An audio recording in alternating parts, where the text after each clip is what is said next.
welcome back to Basics with Crystal. So for the last couple of days, I've been in the kitchen working on canning some ground meat. Yesterday I canned up ground beef, and today I'm canning up some ground pork. Now the process between canned beef and canned pork is the exact same. So let's start and I'll show you how I can ground meat. Okay, so for the first step in canning any ground meat is actually cooking the meat thoroughly first. Now you want to cook the meat just to where all the pink is out. The reason why we don't raw pack ground meat is because the heat from the canner can't penetrate through and kill off all of the bacteria. So it's very important to actually cook your ground meat first.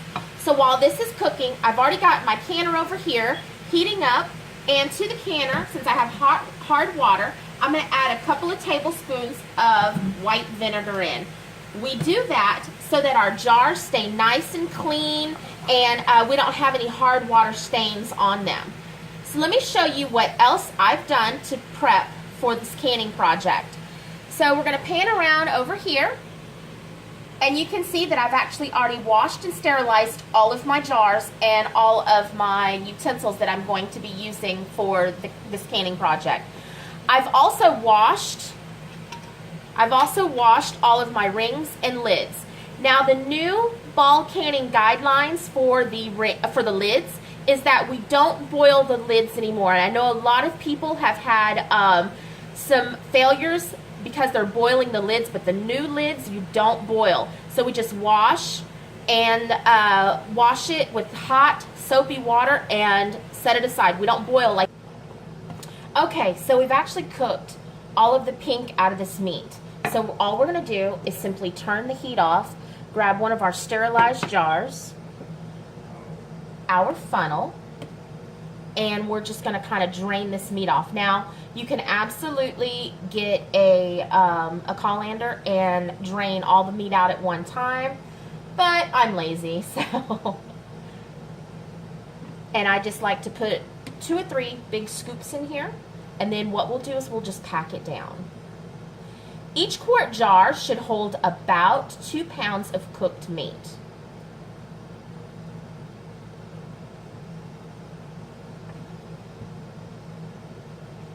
And I do all of this in very small batches. Each batch I should be able to fill up about 1.5 jars. So put our funnel aside, grab our little plastic tool. Now when you're working with these jars, you definitely do not want to use metal. The reason why is because as you're scraping, you could scrape and cause very small breaks in the glass, scratches, and later on it could lead to a failure in the canner. And trust me, that's no fun. Having a jar break on you after you've done all this work is, it's disheartening to say the least.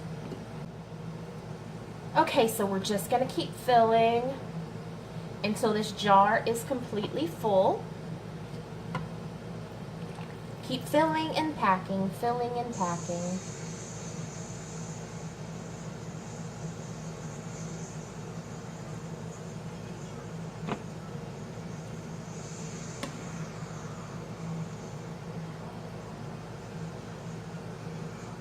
If you're new to canning, while I'm filling and packing, let me just say, if you're new to canning, I would highly suggest getting the Ball Cookbook.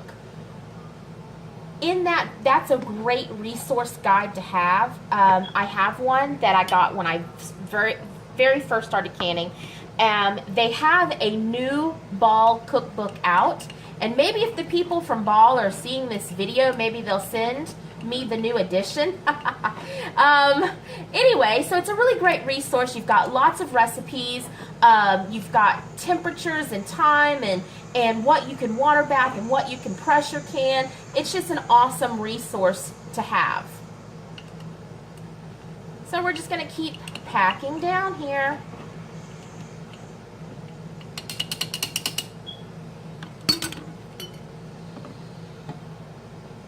And Roscoe loves it whenever I can meat, because then he gets all the gravy leftovers. I make a gravy with the grease and the juice left from the leftover meat.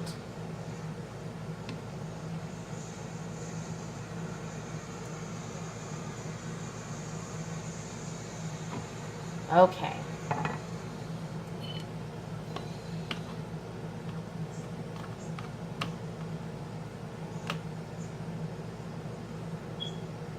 You want to pack this jar, leaving a 1-inch headspace. 1 inch. And it's very hot. Whoops.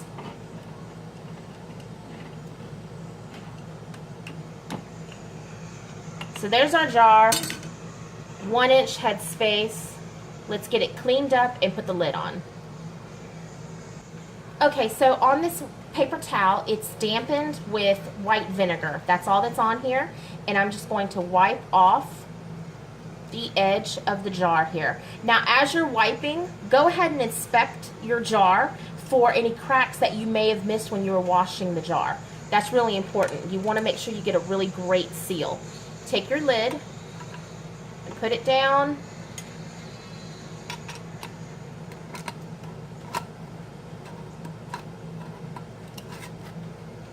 You want to put your ring just hand tight. And then this jar is now ready. It's going to go in my preheated canner. You want to keep everything nice and hot and everything the same. Okay, I'm going to go ahead and finish cooking the rest of this meat, jarring it up, and then I'll bring you back. Okay, this is the last little bit here, and hopefully I can get it all in this jar. I do have a little bit left in the pan, and it's not really enough to save or anything like that, so that's going to be my lunch. We'll season it up with some cilantro, some onions, some spices.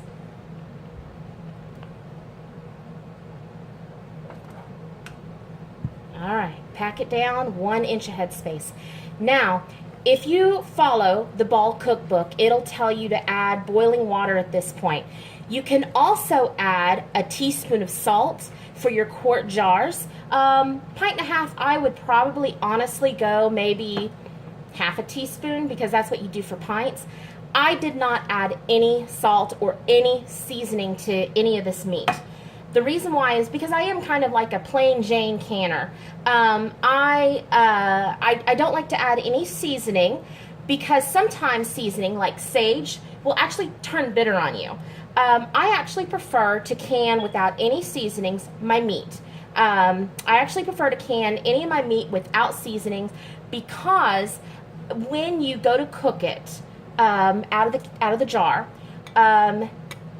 when you put a little bit of oil in the pan or in the wok and you add your spices to that, then you put your meat on top, it just makes it seem very, very fresh, and nobody knows that that is actually a jar of canned meat there. So now my canner is completely filled. I've got 5 quarts in here and 3 pints and a half, and it's a relatively tight fit. There are some things that are easily moved around, some jars. You don't want to overpack the canner. So I'm going to clean up my mess, and we'll actually start the canner. Okay, so now we're letting our canner vent for 10 minutes. Once this little thing pops up, you'll let this vent for 10 minutes before we put on our weight. So while we're waiting, let's talk a little bit about canning meat. Meat is a low acid food. You have to use a pressure canner. Can't use a pressure cooker, can't use a water bath method. It has to be a pressure canner. The quart jars and the pints and a half, we're going to process for a full 90 minutes today. So what I do, just for a little insurance, I add an extra half a quart of water in, that more than what's recommended. So now we just wait until our 10 minutes. Okay, so we've vented for a full 10 minutes now. There goes the timer. I'm going to go ahead and turn that off. And you see the steam rising out of it? That's what we want. We want all that steam to get up and go away. So now all I'm going to do is take a little weight, and I'm just going to put it on top. Instantly got quiet, didn't it? Okay, so now we're just going to wait till the pressure builds. And when the pressure builds here, this will start rattling. And I'll bring you back and show you that. Okay, the little weight is actually going crazy. This is a 10-pound weight. For my altitude, I do 10 pounds for 90 minutes of quarts and pints and a half. You want to check the ball cookbook for your particular altitude. So what I'm going to do is I'm just going to turn this down just a hair. And we want it to stay right at 10 pounds. And we're going to time it out for 90 minutes. During this time, don't make a trip to town. Don't go mow the yard. Stay in your kitchen or, very close. You don't want this to build up too much pressure, and you also don't want it to lose pressure. If it loses pressure, then you start your time all over again. Okay, so the timer went off just a few minutes ago, and I have removed the canner from the heat. So now we just wait until it completely cools down and this little thing goes down before we even bother to take the weight off. This could take an hour or so to cool down. We don't want to remove the weight just yet. We want this to cool down naturally. We don't want to force a cool down because you can actually break the jars inside of the canner. So now we just simply wait. And I actually did go ahead and take the vent off about 15 minutes ago. And we're going to give this an open. Now you want to make sure that you open away from you. Any steam that's left in there, it's still warm. Any steam that's left in there, you don't want that to hit your face. So I'm going to move this out of the way. And let's pull out a jar. Normally, if I was just doing this without making a video, I would just leave this. I'd open it and leave it overnight and just let it cool down completely. So we're going to take one of the jars out just to show you. Look at this. This has been cooling down for 2 hours now. Can you see that? It's still boiling inside. It is still very, very hot. Very, very hot. So I'm just going to set it down. Actually, I'm going to put it back in the canner to cool off. Hey y'all, so it's been about 20 hours since I've pulled my jars out of the canner. So what I've done now is I've washed all of the jars with warm soapy water, and I've taken all of the rings off. But before I did that, I checked to make sure that all of my jars were properly sealed. And how I did that was you just, in the center, if you press and it gives any at all or makes any type of noise, you know you don't have a very good seal. So let me show you on this jar that I pulled out of the fridge, because I know this does not have a seal. But you hear that? You see that?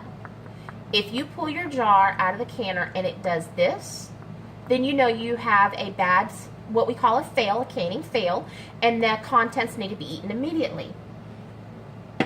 So this is the jar that I pulled out of the canner yesterday and showed you guys. And if you remember, the liquid was up to here and it was still boiling after 2 hours after I turned the canner off. So all the liquids have now settled back down. We have a visible fat ring, and you can see the pork that is in its natural juices. Kind of looks like ham, right? It's kind of a pink color. Beef does the same thing, but as soon as you open up the jar, and the oxygen hits it, it turns back to a brown color. Let me show you. I did this, this is beef I did a couple of days ago. You see how the pink color I'm talking about versus the stuff that's up here. Now, just to recap, this method of canning is called a dry canning method. It's where you cook your ground meat and you don't add any additional liquid, no broth, no a tomato sauce, nothing like that. The only thing that's in here are the natural juices that didn't completely drain off when I was jarring it up. The reason why I prefer the dry can method for ground beef is because texturally it's the same as fresh meat. I have done other jars with broth, and it's kind of a mushy texture. It just tastes canned. This, people will not believe that it's canned. The other thing that I don't do that other people do is I don't add any salt or seasoning. And I'll actually make another video where I make biscuits and gravy, and it tastes just like sausage that you pulled out of the fridge. But the reason why I don't add any seasoning or anything is because sometimes spices tend to go bitter on you. For example, sage. Sage will go bitter on you. So I like doing everything plain Jane, and when you get your pan out, you add a little bit of oil, and then you add your seasoning in there and let the oil kind of heat up the oils in the spices, and then throw your canned meat on top. Nobody will ever, ever know that you canned this meat and that they're eating canned meat. So that is my video for today. I hope you guys liked it. If you did, please give me a big thumbs up. Don't forget to subscribe to the page. You can also find me on Instagram and Facebook. And we'll see you back here real soon. Y'all have a blessed day. Bye.